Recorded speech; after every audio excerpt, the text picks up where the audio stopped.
My name is Laura, and I have always taken pride in my career.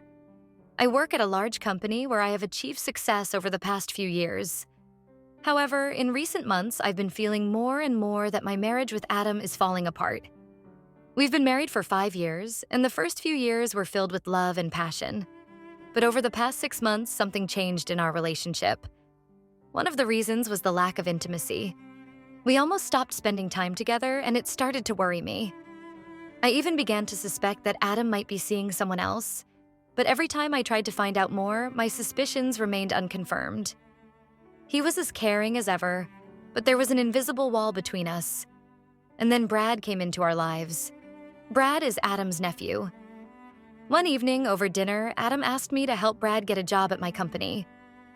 He's very capable and is looking for a new opportunity to grow, Adam said, and I agreed to help. The next morning, Brad came into my office. I was surprised at how much he had changed since the last time I saw him. Now he was a confident young man with charisma and ambition. But there was something about the situation that bothered me deeply. Despite my years of hard work, I hadn't been promoted for quite some time. Perhaps it was because I always spoke the truth to my boss, and I knew he didn't like that. I never sugarcoated things, and I always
Once again, Brad and I were staying late at the office, working on another project. I was exhausted, and all I wanted was to finish up and head home. Brad, as usual, seemed relaxed, and it irritated me a little. He seemed to enjoy these long evenings alone together. His attention toward me was noticeably inappropriate, though he tried to keep things professional. That evening, I was wearing one of my favorite skirts, as usual. I always loved wearing beautiful and moderately short skirts to work. They accentuated my figure, and I felt confident in them.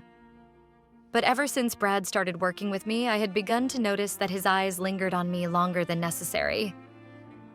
As I bent down to grab some papers from the table, Brad suddenly came up behind me so close that I could feel him pressing against me. My heart raced, and for a moment I froze, unsure of how to react. It was bold and unexpected. I quickly turned around and slapped him. Brad stepped back, surprised by my reaction. "You've lost your mind," I snapped, my words filled with fury, though inside I felt something entirely different. But the truth was, I slapped him not because I didn't like it. No, I was outraged by his audacity. It was too bold, even for his usual jokes. Inside, I was boiling with mixed emotions. Irritation mixed with guilt for letting things go this far. but I couldn't afford to show weakness, so I turned around and hurriedly left. After that evening, the tension between Brad and me became almost unbearable. For the next few days, we barely spoke. Every time I saw him in the office, I felt a knot tighten inside me. I couldn't shake off the feelings of guilt and shame. What had happened shouldn't have, and now our professional relationship hung by a thread. But above all, I felt guilty toward Adam. Our intimacy had all but disappeared over the past 6 months. This worried me, but I had been trying not to dwell on it. However, that incident with Brad made me reflect on what was truly lacking in my marriage. I tried to focus on work and family, but my thoughts kept drifting toward Brad. His presence in the office became more than just a work interaction. Though we worked in near silence, I felt a strong attraction. Sometimes I'd catch his gaze on me, and it only deepened the inner conflict I was grappling with. Brad seemed eager to restore communication between us. A few times he tried to apologize for what had happened. He said it was an accident, that he didn't mean for things to go that far. He lied and I knew it. But I wanted so badly to believe his words that I chose not to press the issue.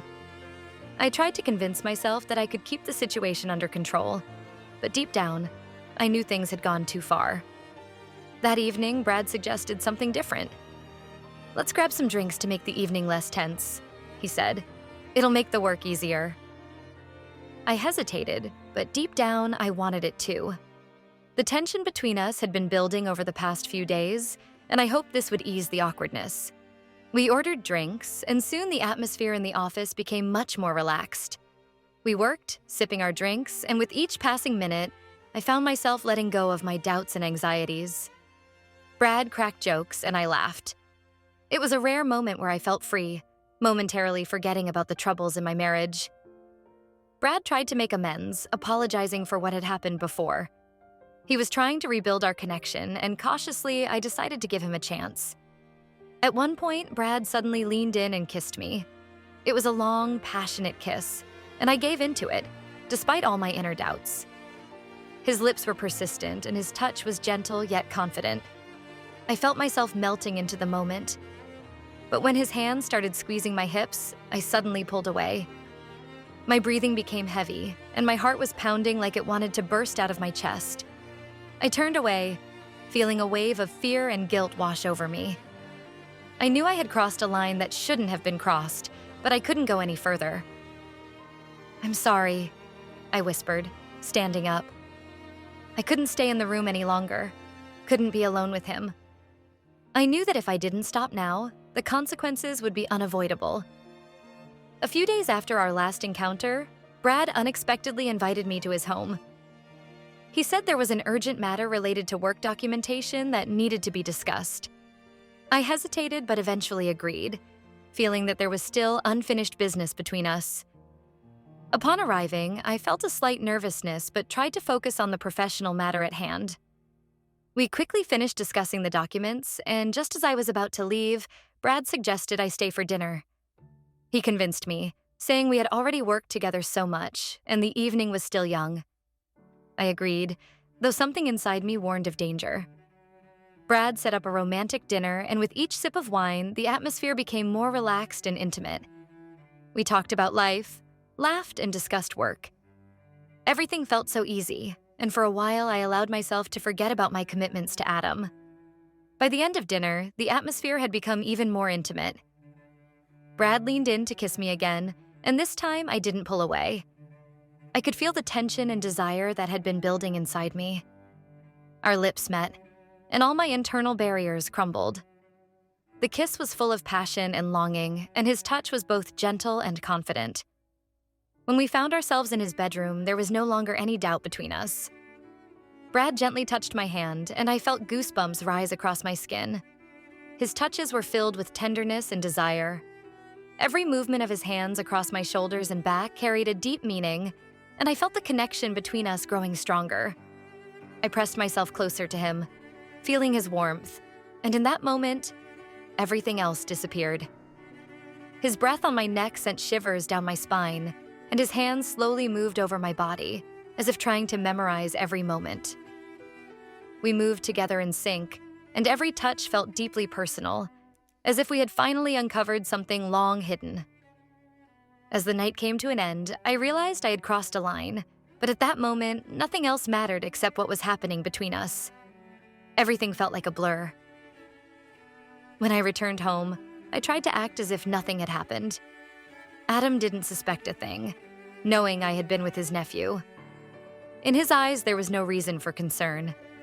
But my conscience weighed heavily on me, and I knew the consequences were inevitable.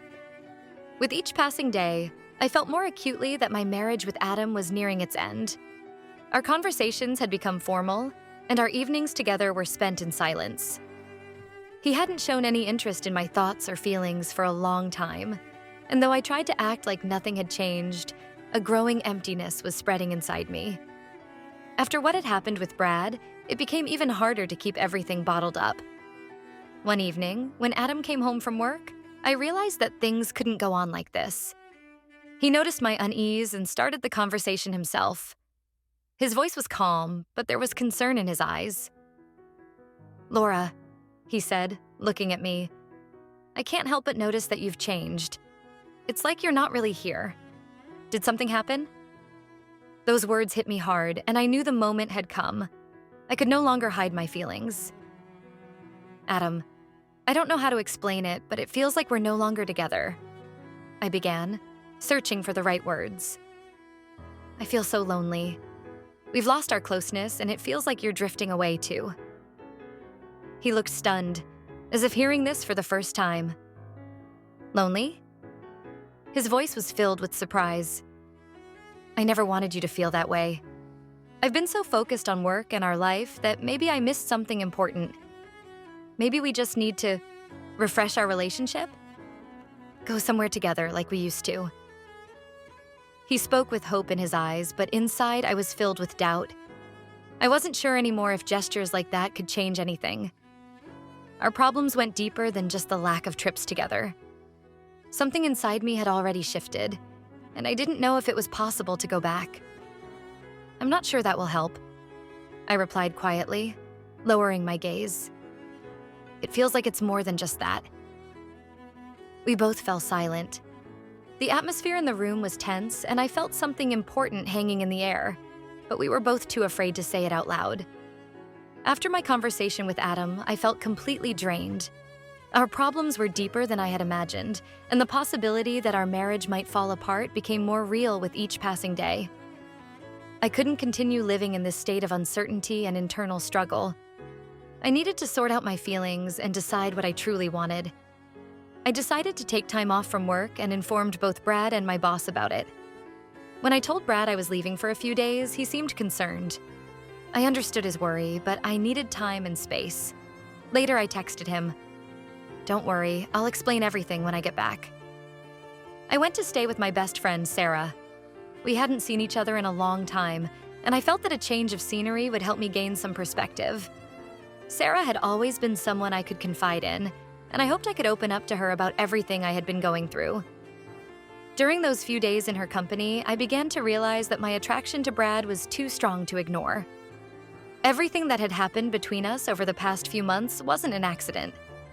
It was more than just physical attraction. I understood that continuing to resist these feelings was pointless.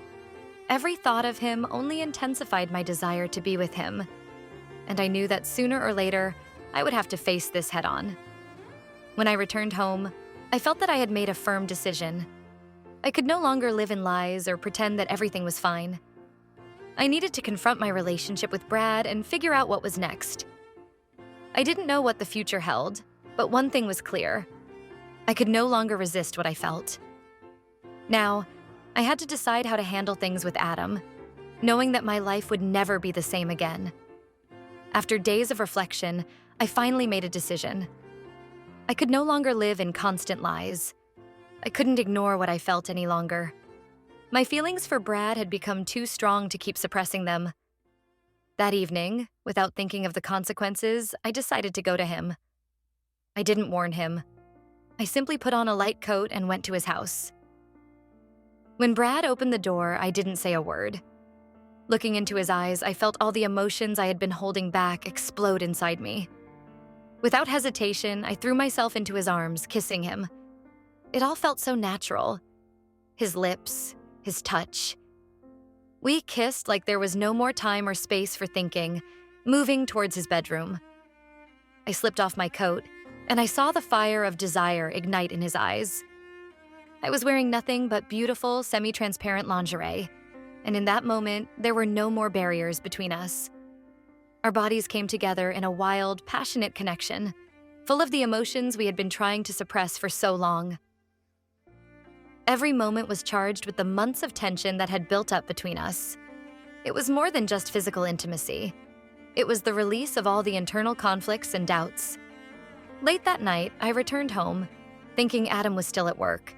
But when I walked in, everything went wrong. Adam was there, sitting in the living room, and his eyes immediately fell on me, standing there in just my coat and lingerie. He didn't say anything at first, but his expression said it all. In that instant, he knew. "Where were you?"